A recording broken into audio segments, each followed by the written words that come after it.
Greetings YouTube and welcome to the Blue Corner and to a Cardfight deck profile, and hopefully a quick one, as it's going to be an update to something that I posted a few months ago, and that is going to be Narukami Kaiser. Last time we saw this deck was post the G-Zone expansion, so obviously a great deal of time has passed since, and the deck's kind of fallen out of favor. Vanquisher is now taking the mantle of best Nar variant, with Brawlers falling behind that.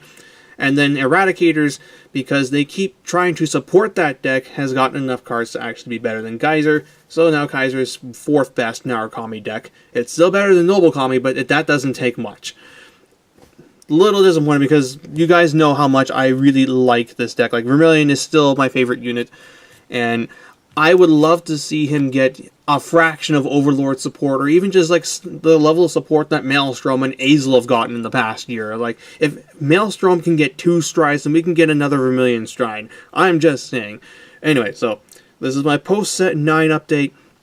Figure, before I start diving into post-ban list decks, I do one more thing that I had built before the ban list, because this deck probably isn't going to change very much post-ban list, but my Vanquisher deck's going to change, and I might have to rethink my Brawler deck. We'll see.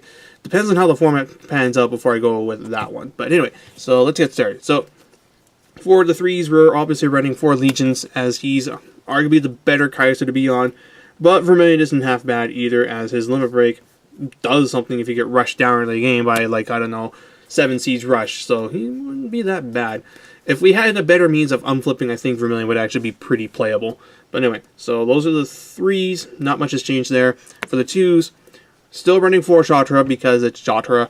And then 2 Spirited Brawler Kokins, so I have more access to standalone beat sticks when I don't have my boosters. Rounding it out, we have 3 Voltorn Dragon and 3 Death Eye. So this is like the first tweak I've done, is I'm now running more Voltorns so that I can get the Thunderstrike 1 and 2 faster, which would then enable certain cards in this deck, particularly my G-Zone. I'm not aiming to get the Thunderstrike 5 to VMAX my opponent. It would be nice, but realistically, Thunderstrike 4 is all I'm asking for, as it allows me to at least get voltage up to 12,000 to the front row. And that's basically it. So, between Shatra, Voltorn, and my starter, I should hopefully be able to do that.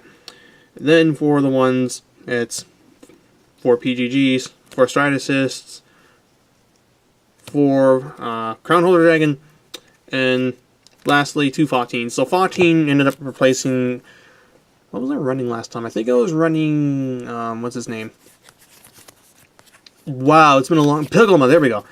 I think I was running Pilgrim last time, and I ended up going back to Rising Phoenix, and then I ended up going to this because this is arguably a better Rising Phoenix, just so long as you can meet her conditions. She's bigger, and she costs less soul, and that's basically it. So, not much else I can say on the ones. And then for the starting Vanguard, I'm running a Skatic Draco Kid, as Death Scythe, Voltage Horn Dragon, and Voltage themselves can actually enable this thing, thus allowing me to get to the easy Thunderstrike 1 on first after I'm able to stride.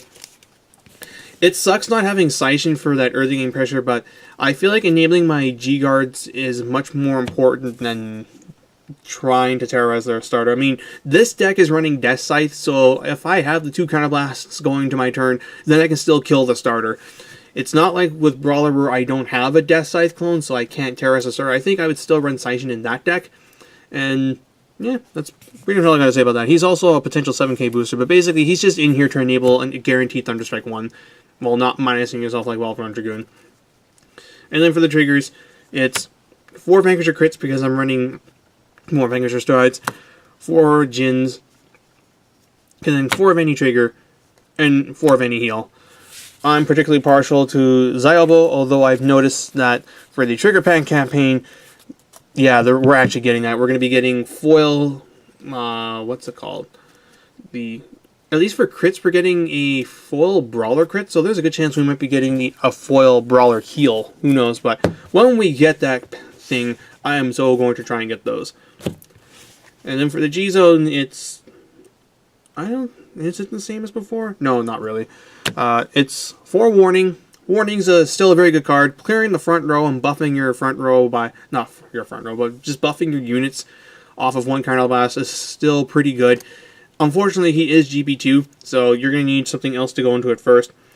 That's where Voltage comes in, and I'm obviously running 4 of it, because Voltage is a good first stride, and he's a really good potential late game stride. Since I cut down on the number of death sites, though, I don't feel like I can justify running max Conquest Dragons. If I was running 4, then yes, maybe, but this build's a little more counterblast heavy than my last Kaiser deck, so it's going to be a lot harder to set this guy up, whereas Voltage is at least able to buff my front row while not requiring additional counterblast investments. And basically, if I can get this guy to 3 or 4 cards bound, then he's almost buffing up, or buffing up more than what Conquest was. And then rounding it out, 1 VMAX to act as basically a third warning, and then 1 Breeze. Honestly, this may not be needed. You could cut it for another VMAX, so you can basically have warning, warning, VMAX, VMAX. And that should keep your opponent's board clear most of the time. Or you could, I don't know, cut this and... Well, you can't really cut a Voltage, otherwise, like, Voltage has to be flipped. But you could also cut 2 Voltage and run another Conquest Dragon pair if you want to. I just chose to go with this, but the G-Zone is pretty flexible at this point. It's just basically 4 warning, at least 2 Voltages, 1 VMAX, 1 Breeze maybe, and then any number of Conquest and Voltages, however up to player preference. Then for the G-Guards, 2 Vitras. This one is the one I want to get off most of the time because it's still a 20k defense. Not the greatest, but it's relevant-ish. And then 1 Bulwark Dragon. This is my secondary win con. I want to A, get this live, and then B, get this live. If I can get his retire effect off, that's great, but I'm not counting on it. And then finally 1 Algleam, just to cycle cards. As we are playing a Legion deck still, so getting cards into the drop zone for Legion isn't exactly the worst thing in the world.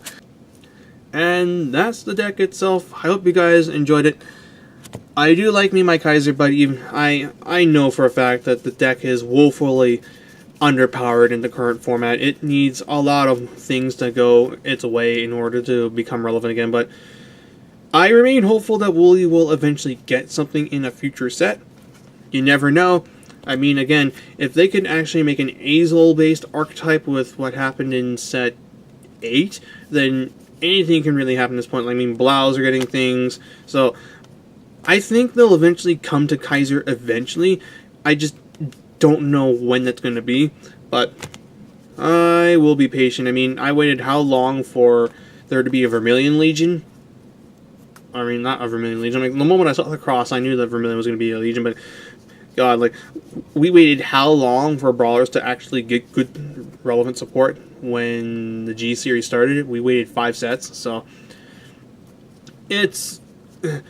Waiting for a long time is nothing new to the Narukami player base, so we will continue to be patient and just also silently be wishing for our cards to get some good stuff, and yeah, that's it.